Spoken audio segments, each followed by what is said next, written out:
ഞാനിപ്പോൾ ഉള്ളത് ജപ്പാനിലെ ഹിരോഷിമ യൂണിവേഴ്സിറ്റിയിലെ ക്യാമ്പസാണ്. ഈ ക്യാമ്പസ് ഒരു ഗ്രീൻ എനർജിയിൽ പ്രവർത്തിക്കുന്ന ഒരു ക്യാമ്പസാണ്. ജപ്പാനിലെ ഹിരോഷിമ യൂണിവേഴ്സിറ്റി മാത്രമല്ല, ജപ്പാനിലെ മിക്ക യൂണിവേഴ്സിറ്റികളും ഇത്തരത്തിലുള്ള സോളാർ എനർജി യൂസ് ചെയ്തുകൊണ്ടാണ് പ്രവർത്തിക്കുന്നത്. യൂണിവേഴ്സിറ്റിൻ്റെ പല ബിൽഡിങ്ങുകളാണ്. അപ്പോൾ ആ ബിൽഡിങ്ങിൻ്റെ മുകളിലേക്കൊക്കെ നോക്കിക്കഴിഞ്ഞാൽ നിങ്ങൾക്ക് കാണാൻ പറ്റും അവിടെ സോളാർ പാനലുകൾ സ്ഥാപിച്ചിട്ടുള്ളത് കാണാൻ വേണ്ടി പറ്റും. അപ്പോൾ ഇത്തരത്തിൽ എല്ലാ ബിൽഡിങ്ങിൻ്റെ മുകളിലും ഇതേ രീതിയിൽ സോളാർ പാനലുകൾ സ്ഥാപിച്ചിട്ടുണ്ട്. അപ്പോൾ നമ്മൾ മനസ്സിലാക്കേണ്ട ഒരു കാര്യം, നമ്മുടെ ജപ്പാൻ എന്ന് പറഞ്ഞാൽ എല്ലാ സീസണിലും കൃത്യമായിട്ട് വെയിൽ ലഭിക്കുന്ന ഒരു രാജ്യമൊന്നുമല്ല. അപ്പം എന്നിട്ട് പോലും ഇവിടെ ഇത്രയും മനോഹരമായിട്ട് അല്ലെങ്കിൽ ഇത്രയും എഫിഷ്യൻ്റായിട്ട് നമ്മുടെ ഗ്രീൻ എനർജി അല്ലെങ്കിൽ സോളാർ എനർജി യൂട്ടിലൈസ് ചെയ്യുന്നുണ്ട് എന്നുള്ളതാണ്.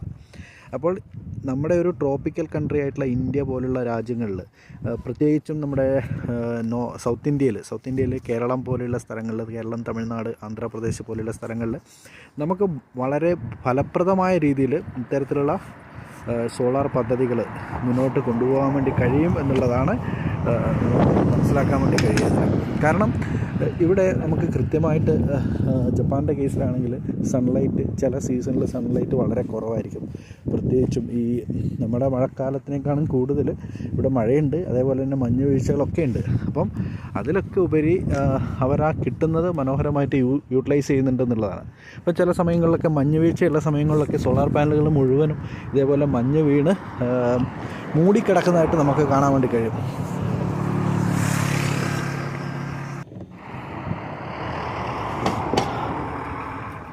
ഈ കാണുന്നത് ഹിരോഷിമ യൂണിവേഴ്സിറ്റീൻ്റെ ഓരോ പാർക്കിംഗ് ഏരിയയാണ്. അപ്പോൾ ഞാൻ മറ്റ് പല വീഡിയോകളിലും ഇതേപോലെയുള്ള പാർക്കിംഗ് ഏരിയകൾ കാണിച്ചിട്ടുണ്ടായിരുന്നു. അപ്പോൾ ഈ പാർക്കിംഗ് ഏരിയയിലൊക്കെ ഇവർ ഇതേപോലെ തന്നെ ബൈഫേഷ്യൽ ഹാഫ് കട്ട് പാനലുകളാണ് ഉപയോഗിച്ചിട്ടുള്ളത്. അപ്പം ഏതാണ്ട് മെഗാവാട്ട് കണക്കിനാണ്.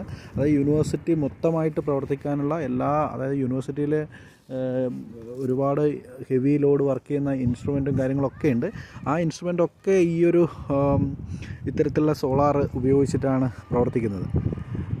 മുഴുവനായിട്ടും ഗ്രീൻ എനർജിയിൽ പ്രവർത്തിക്കുന്ന ഒരു യൂണിവേഴ്സിറ്റിയാണ് ഇത്. ഹിരോഷിമ യൂണിവേഴ്സിറ്റി മാത്രമല്ല, മറ്റെല്ലാ ജപ്പാനിലെ ഒട്ടുമിക്ക യൂണിവേഴ്സിറ്റികളും ഇത്തരത്തിലുള്ള പദ്ധതികൾ നടപ്പാക്കിയിട്ടുണ്ട്. അപ്പോൾ നിങ്ങൾക്ക് ഇവിടെ എല്ലാം കാണാം, ആ ഭാഗത്തെല്ലാം പാർക്കിംഗ് ഏരിയയാണ്. അപ്പോൾ അവിടെ എല്ലാം തന്നെ ഇതേപോലെ തന്നെ സോളാർ പാനലുകൾ കൊണ്ട് ഉള്ള ഒരു കാർ പാർക്കിംഗ് ഏരിയ സജ്ജമാക്കിയിട്ടുണ്ട്.